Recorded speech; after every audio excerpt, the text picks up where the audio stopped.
الشيطان بسم الله الرحمن الرحيم والفجر وليال عشر والشفع والوتر والليل إذا يسر صدق الله العلي العظيم. அல்லாஹ்வுடைய நல்லடியார்களே, அன்பு சகோதரர்களே, அருமையான உடன்பிறப்புகளே, அல்லாஹ் நம் அனைவருக்கும் இந்த அதிகாலை ஜும்மாவினுடைய பரக்கத்துகளை முழுமையாக தருவானாக.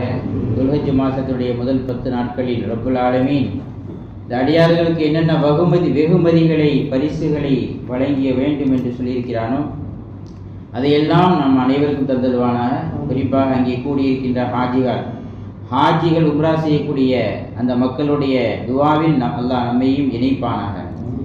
இப்பொழுது ரப்புல் ஆலமீன் சொன்னான், வல் ஃபஜ்ர் வலையாலின் அஷ்ர். எதெல்லாம் முக்கியமோ அதை குறித்து இறைவன் சத்தியம் செய்வான். மனித வாழ்க்கையில் எதெல்லாம் ரொம்ப ரொம்ப முக்கியமான விஷயங்கள் அதை குறித்து அல்லாஹ் குர்ஆனில் நெடுக சத்தியம் செய்வான். வல் ஃபஜ்ர், அதிகாலை நேரத்தின் மீது சத்தியம்ங்கிறான். அதிகாலை நேரம் என்பது எவ்வளவு பொன்னான ஒரு முக்கியமான விஷயம் என்பது நமக்கு தெரியும். வலையாளின் அஷ்ர் என்று சொன்னால் 10 இரவுகள். 10 இரவுகள் என்பது துல்ஹஜ் மாசத்தினுடைய முதல் 10 நாட்கள் தான் என்று நமக்கு பெருமக்கள் தஃசீரிலே சொல்கிறார். இதில் நம்ம கவனிக்க வேண்டிய விஷயம், இன்றைக்கு இந்த 10 நாட்களில் 4 நாட்கள் கடந்து விட்டன. ஆனால் நாம் கொஞ்சம் அசட்டியாக இருக்கிறோம். நிறைய நல்ல மக்கள் கொஞ்சம் அதிகம் சிரமம் எடுத்து அமல் செய்வதையும் பார்க்கிறோம். அல்லாஹ் கபூல் செய்வானாக. இப்போ என்னன்னா, அன்றைக்கு ஒரு நாள் நமக்காக ஒரு ஜீவன், ஒரு அற்புதமான ஜீவன் இந்த நாட்களில் கிடந்து சுஜூதிலே கிடந்து புரண்டது. நமக்காக கியாமத் நாள் வரைக்கும் இருக்கக்கூடிய சந்ததிகளுக்காக அன்றைக்கு துல்ஹஜ் மாசத்துடைய இந்த நாட்களில் ஒரு அற்புதமான ஜீவன் நமக்காக கிடந்து சுஜூதிலே மன்றாடியது. நமக்கு தெரியுமா?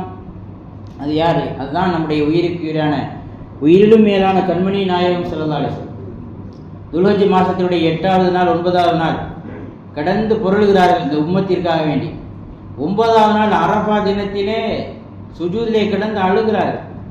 யா அல்லாஹ், என் உம்மத்திலே உள்ள அனைவருடைய பாவங்களை மன்னித்து, இனி வர இருக்கின்ற அத்தனை சந்ததிகள் உம்மத்துகளுடைய ஒட்டுமொத்த பாவங்களையும் சுத்தமாக தொடைத்து எரிந்து விடியா அல்லாஹ், மன்னித்து விடுன்னு அது அழுகுறாங்க.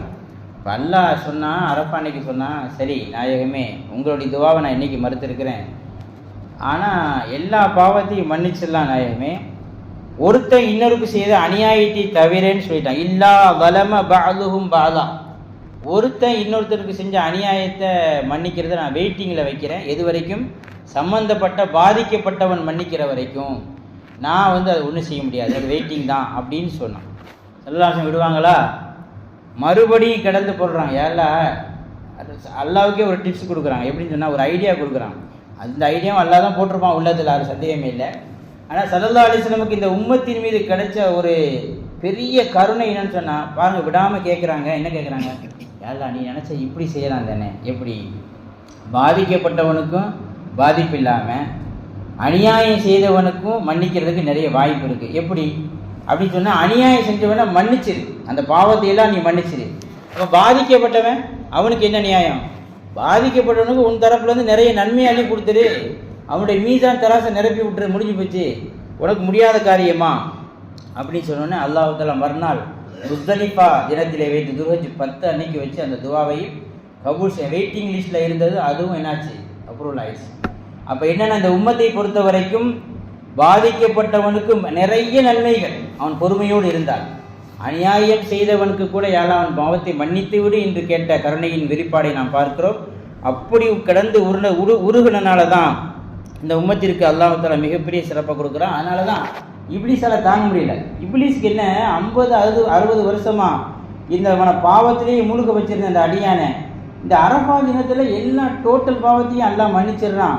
அப்படி மன்னிச்சுட்டா இந்த 50-60 வருடமாக இந்த அடியான வழிகெடுத்து வச்சுருந்தோமே, அதெல்லாம் அந்த முயற்சியெல்லாம் வீணாக போயிடுது அப்படின்னு நடந்து தன்னுடைய தலையில் மண்ணை அள்ளி போட்டு கொண்டு ஷைத்தான் இப்லீஸ் அழுகிறான். அது அரஃபா தினம் தான் என்று ஹதீஸ்களில் வருகிறது. இப்னு ஜாவிருது அப்படின்னு ஒருத்தர் சொல்கிறாரு, நானும் என்னுடைய நண்பரும் கல்வி தேடி வெளியூருக்கு புறப்பட்டோம். போய் மார்க்க எளிமையெல்லாம் படித்து கொண்டு விடுமுறைக்காக ஊர் திரும்பி கொண்டிருந்த போது வழியில் பார்த்தா பாலைவனம் மாதிரி இருக்குது ஒரு ஊர். பாலடைஞ்சு போய் கிடக்கு, வீடுகள்லாம் தரமட்டமாகி கிடக்கு. ஆனால் யாரோ சமுதாயம் இங்கே வாழ்ந்திருக்கான்னு மட்டும் தெரியுது. அங்கே யாருமே இல்லை. ஒரே ஒருத்தன் தலையில் மண்ணை அள்ளி போட்டுக்கிட்டு அழுகிறான். தலையில் மண்ணை அள்ளி போட்டு நிறைச்சிக்கிட்டு ஐயோ ஐயோன்னு அழுதுகிட்டு இருக்கான். ஏன்னா யாருமே இல்லாத இந்த ஊரில் இவன் மட்டும் யார் உட்காந்துருக்கானே அப்படின்னு சொல்லிட்டு நாங்கள் கிட்ட போனோம். நம்மளாக தான் பயந்து வந்திருப்போம். அவங்க 2 பேர் கிட்ட போனாங்க. போய் நீ யார், யாருமே இல்லாத இந்த ஊரில் உனக்கு என்ன வேலை, ஏன் தலையெல்லாம் மண்ணாக இருக்குது அப்படின்னு நாங்கள் கேட்டோம். சொன்னான், இப்ளீஸ், நான் தான் இப்ளீஸு.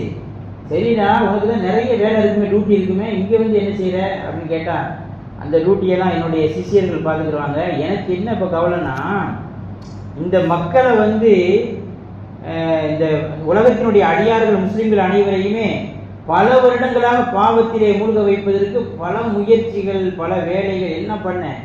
அந்த அரஃபா அன்னைக்கு என்ன பண்ணிட்டான்ல, எல்லா அடியாருடைய பாவத்தையும் மன்னிச்சான். என்னுடைய பல வருஷத்துடைய முயற்சிலாம் வீணாக போச்சு. அப்போ எனக்கு தாங்க முடியலை. அதனால் அப்போ ஏன்னா இங்கே வந்து அழுகுற அப்படின்னு கேட்டால், இங்கே தான் என் பேச்சை கேட்டதுனால அழிஞ்ச ஒரு சமுதாயம், ஒரு ஊர். யார்? லூத் நபி கூட்டம்.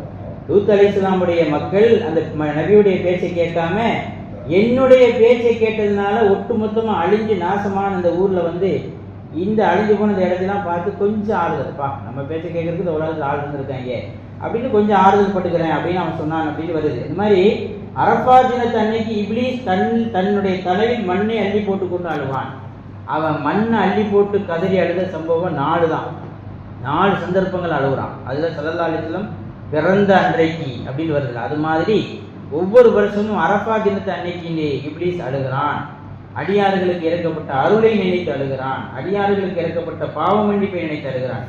அந்த சந்தர்ப்பத்தில் நம்முடைய எதிரியே பெரிய முயற்சி பண்ணியிருக்கான்ல, நம்ம சும்மா இருக்கலாமா? நம்ம என்ன செய்யணும், அந்த அருளை பெறுவதற்கும் அந்த மன்னிப்பை பெறுவதற்கும் கடுமையான முயற்சி வரும். அதனால் சொல்லுவாங்க, சஹாபாக்களுடைய வாழ்க்கையை பார்க்குறோம், லைலத்துல் கத்ரை அடைவதற்கு எவ்வளோ முயற்சி செய்வாங்களோ, ரமலானுடைய கடைசி 10 நாட்கள் எப்படி கச்சை கட்டி கொண்டு இறங்குவாங்களோ அமல்ல, அது மாதிரி துல்ஹஜ் மாதத்துடைய முதல் 10 நாள் நம்மகிட்ட அந்த மாற்றம் இருக்கிறதா? அந்த மாற்றங்களை ஏற்படுத்த வேண்டும் அப்படிங்கிறதான் அல்லாஹ் தஆலா நம்ம கிருபை செய்வான். குறிப்பாக யௌமு தர்வியா துல்ஹஜ் 8, யௌமு அரஃபா துல்ஹஜ் 9, இந்த 2 நாள் மெயின் நோன்பு வச்சுக்கிடுங்க. துல்ஹஜ் அரஃபாவுடைய நாளை பற்றி தெளிவான நிறைய ஹதீஸ் வருது.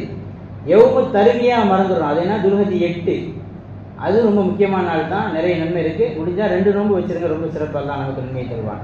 வாக்குறுதி அல்ஹம்துலில்லாஹி ரப்பில் ஆலமீன்.